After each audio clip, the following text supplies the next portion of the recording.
ஏங்க இன்னைக்கு சோறு பொங்கறதுக்கு ரொம்ப சோம்பேறித்தனமா இருக்குது. எங்கேயாச்சும் போய் ஒரு நல்ல ஹோட்டல்ல பார்த்து சாப்பாடு வாங்கிட்டு வாங்க. அடிக்கிற வெயில்ல நான் போய் எங்க சாப்பாடு வாங்கிட்டு வர்றது?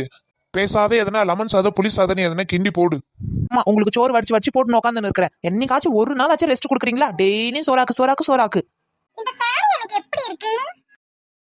மகளுக்குள்ள சாரியை கட்டிக்கிட்டு ஜம்முல இருக்கு இந்த மாமியாரு. எங்க உங்க அம்மா எங்க டிப்டாப்பா கிளம்பி நிக்கிறாங்க? எங்க போறாங்களா? என்கிட்ட ஒரு வார்த்தை கூட சொல்லவே இல்ல. ஏண்டி பக்கத்து வீட்டு கோமலா இருக்குல்ல, அதுக்கு குழந்தை பிறந்திருக்கான், அதனால பார்க்க போறாங்க ஹாஸ்பிட்டலுக்கு.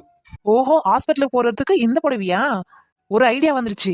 ஏய் என்னடி மாசம் மாசம்னு பேசினு இருக்கா? போய் சோத்த பொங்க போ.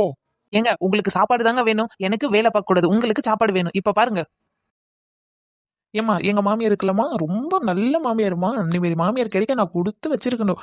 எங்க வெளியில போனாலும் எனக்கு சிக்கன் பிரியாணி வாங்காம வரவே வராது. எப்பவுமே எனக்கு சிக்கன் பிரியாணி தான் வருமே. ஆமாமா, உண்மைதான். இப்படி ஒரு மாமியார் கிடைச்சே நான் கொடுத்து வச்சிருக்கணுமா, கொடுத்து வச்சிருக்கணும். அடி பாவி.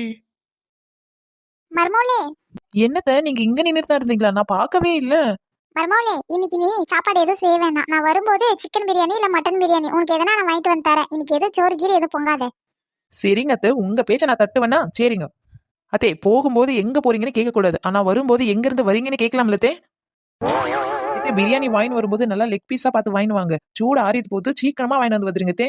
அத்தே, நான் பிரியாணி சாப்பிட்டு முடிச்ச உடனே ஸ்வீட் சாப்பிடணும் போல இருக்கும். அதே மாதிரி நீங்க ஏதாவது கடையில ஒரு நல்ல ஸ்வீட்டா பார்த்து வாங்கிட்டு வந்துருங்க. சரி மர்மோலே, நான் போயிட்டு வரேன். மருமகக்காரி ஐஸ் வச்சு பேசும்போதே நினைச்சேன் என் தலையில ஏதோ மிளகா வரைக்க போறான்னு சொல்லிட்டு நல்லா பச்சை மிளகாய போட்டு அரைச்சிட்டாலே. எப்படி என் ஐடியா? ஏய் சின்ன பொண்ணு, எங்க அம்மாவே சாச்சு விட்டியா நீ? நான் யாரு? சின்ன பொண்ணு இல்ல.